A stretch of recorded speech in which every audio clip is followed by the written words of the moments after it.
정도면 매장 정리가 얼추 됐고, 온라인 스마트 스토어도 사업 계좌번호랑 연락처까지. 오케이. 이제 대박 칠 일만 남았네. 아자아자 임순정 화이팅!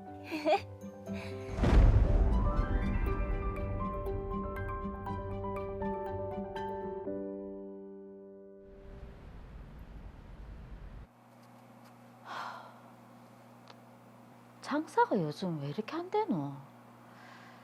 이번 달도 적자인데.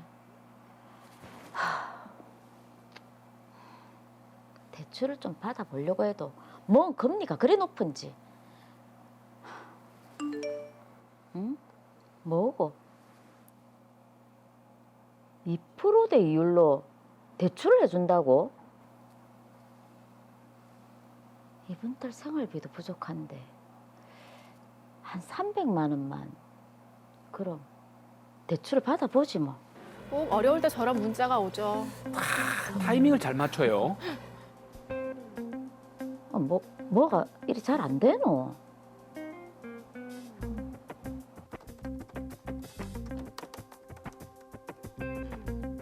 오예, 걸렸다.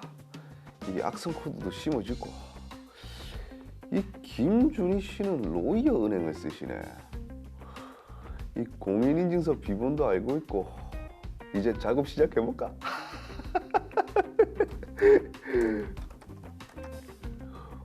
오, 임순정 씨는 옷가게에서 일하시는 모양이네. 이 계좌번호는 하늘은행 5240101. 일단 이 계좌로 20만 원부터 보내고.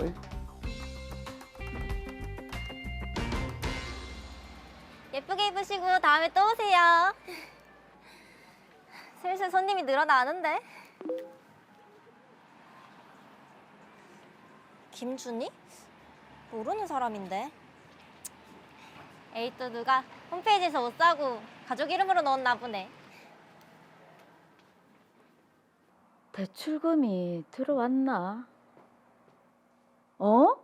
이게 뭐고? 임순정 20만 원? 나 이 사람한테 돈 보낸 적 없는데. 출금됐다는 문자도 안 왔는데. 설마 이거 보이스피싱이가 그거 아이가? 일단 경찰서. 요 앞이니까 가서 신고부터 하자. 사업 계좌가 지급 정지된다고? 이건 또 뭐야?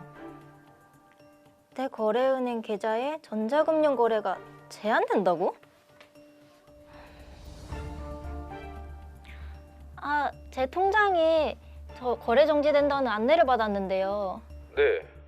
임순정 씨 통장이 보이스피싱 거래에 연루된 걸로 의심되는 상황이라서 일단 거래를 정지했습니다. 네? 보이스피싱요?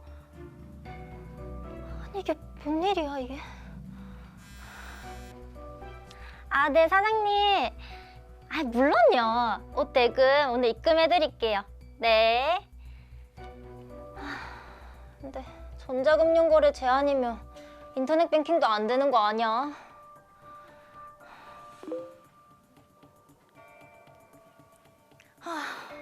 이러다가 신용 다 떨어지겠네. 안 되겠다. ATM기라도 찾아봐야겠다.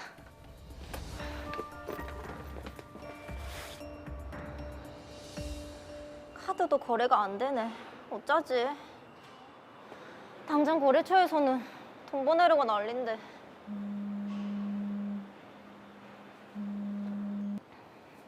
여보세요? 여보세요. 지금 은행 거래 안 되시죠? 맞아요. 근데 어떻게 하세요? 제가 지급 정지시킨 장본인입니다. 뭐라고? 설마 보이스피싱 사기? 당신 바로 신고할 거다. 뭐 신고? 아니 그쪽도 보이스피싱범으로 연루돼가지고 지금 계좌 정지된 건데. 뭐 신고하려면 뭐 같이 처벌받죠 뭐. 내가 왜 처벌받는데? 그 처벌받기 싫으면 피해 합의금 보내세요. 그 300만 원 보내시면 내가 바로 풀어드릴게. 300? 진짜 그 돈이면은 계좌 풀어주는 거가? 아, 당연하죠. 근데 지금 통장 거래가 안 되는데. 일단 친구 이름으로 보내세요. 내가 확인하고 풀어드릴게. 저 말을 믿으시면 안 됩니다. 속지 마세요. 속지 마세요. 미아야. 내 진짜 미안한데 지금 계좌 하나 보낼 테니까 그쪽으로 300만 원만 내 이름으로 입금 좀 해줘.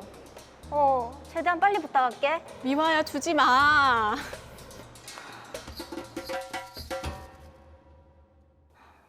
입금했는데 왜 연락이 없지? 혹시 풀렸나? 안 되는데.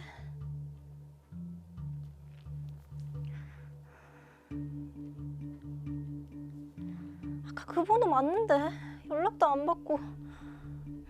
혹시 이것도 사기? 왜 항상 이런 일은 나한테만 생기는 거야?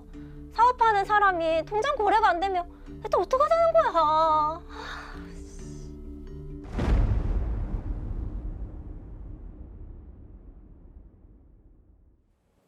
참 순정 씨가요. 통장 거래가 안 되는 상황에서 또 사기를 당했네요. 야, 근데 이게 지금 저도 처음 보는 사기 유형이라서 예. 빨리 해결을 하기 위해서 사건 정리부터 먼저 해보겠습니다. 덜러 이어 사건 번호 제411호입니다.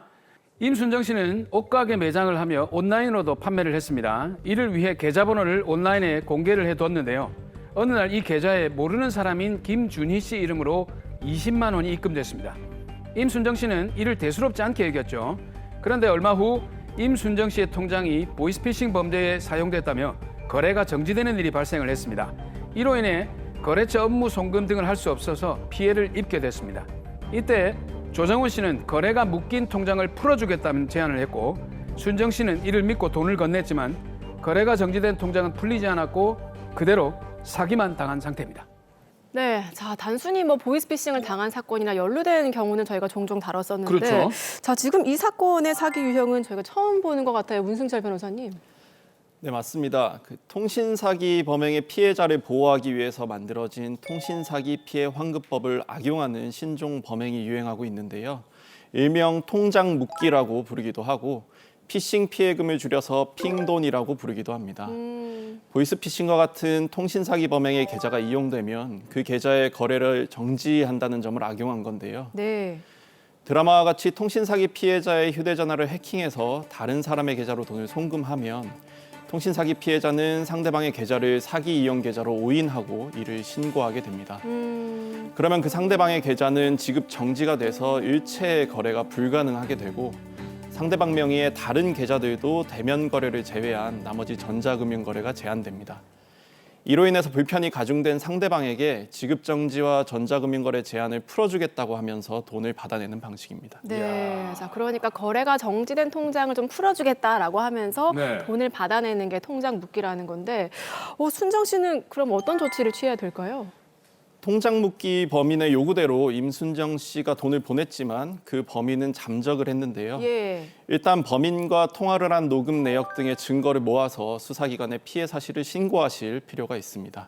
야, 이게 지금 통장 묶기라는 게 통신사기 피해 환급법을 악용한 범죄라고 했는데 제가 공부를 하던 90년대는 이런 법이 없었거든요. 신종 법인가요? 이 어떤 법입니까?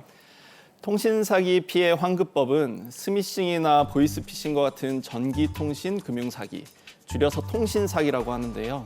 그러한 통신사기로 인한 피해금을 피해자들에게 돌려주기 위해서 2011년도에 만들어진 법입니다. 네. 통신사기 피해 환급법에서는 크게 3가지 정도의 보호 조치를 취하고 있는데요.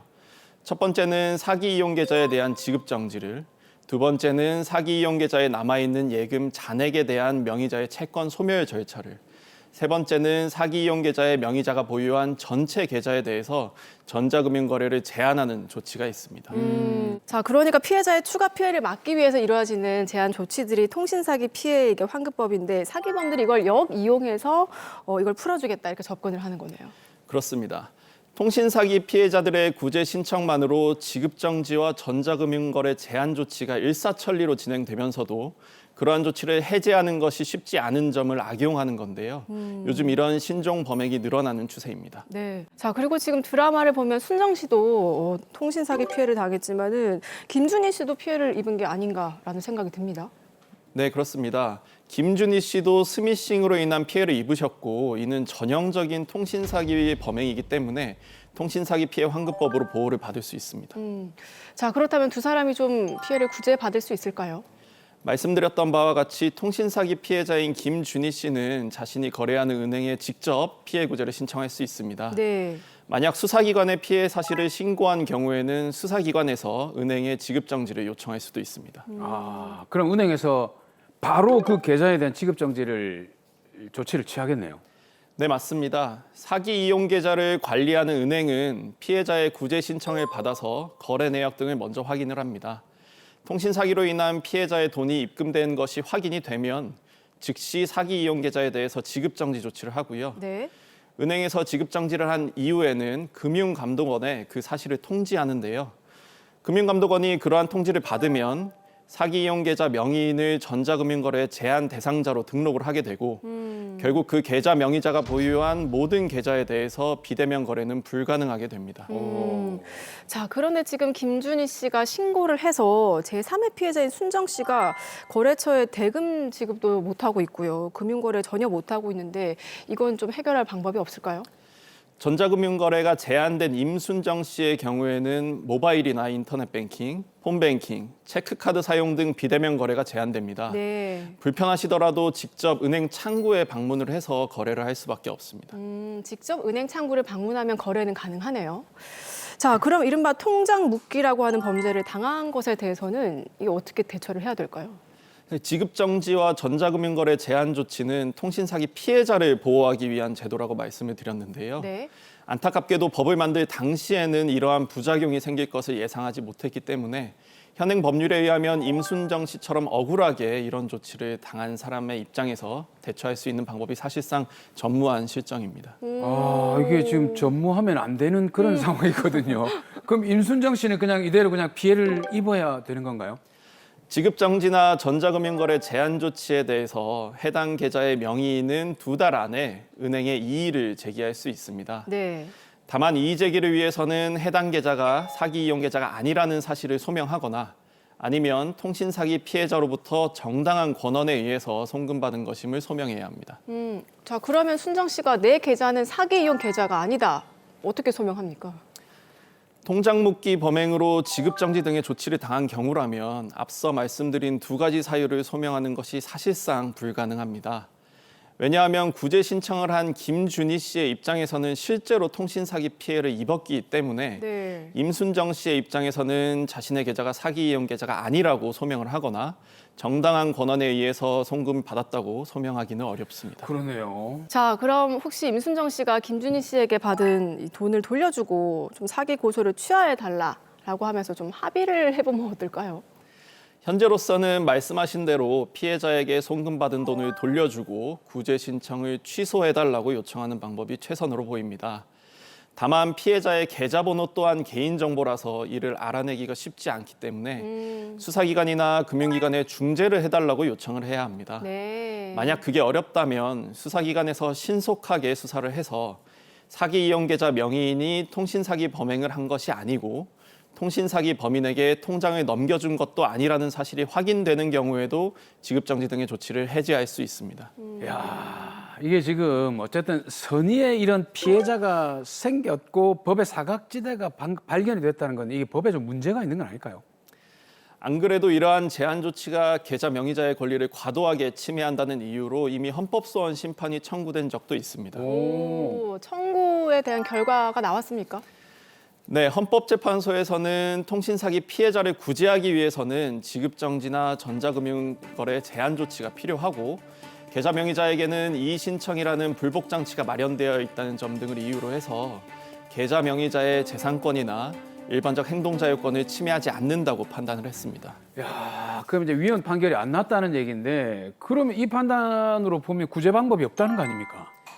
방금 말씀드린 사건에서 3분의 헌법재판관들은 지급정지의 필요성에는 공감을 하면서도 그로 인해서 계좌 명의인에게 상당한 불이익이 생길 수도 있다는 점을 염려했습니다. 네. 그래서 여러 가지 대안을 제시했는데요.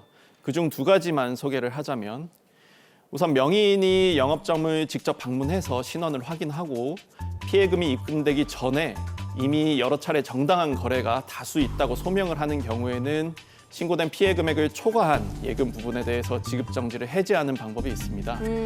그리고 명의인이 사기 이용 계좌를 이용해서 세금이나 공과금, 통신요금, 신용카드 대금, 그 밖에 계속적인 거래 대금과 같이 상당 기간 정당한 거래를 해왔음을 소명하면 네. 지급 정지 기간 중이라도 그러한 계속적인 거래는 허용하는 방안으로 대안을 제시했습니다. 야, 이 범행 수법, 그러니까 범인들의 머리는 굉장히 빨라지고 있는데 네. 법의 속도가 굉장히 느린 거 굉장히 좀 씁쓸하네요. 맞아요. 선의의 피해자가 더 발생하면 안 되니까요. 자, 정리를 해보겠습니다. 마지막으로 신종 범죄에 당한 우리 순정 씨 한 말씀 해주시죠. 통장 묶기 범행은 계좌 명의인의 계좌 정보와 연락처 등의 개인 정보를 알아야 하는 범죄라서 우선 스스로 개인 정보 관리를 철저히 해야 합니다.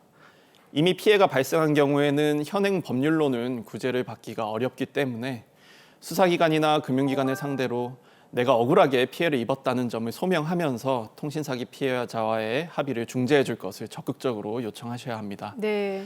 그러기 위해서는 통장 묶기 범행의 범인과 통화를 한 내용을 녹음하거나 메신저 대화 내역도 즉시 캡처를 해두셔야 합니다.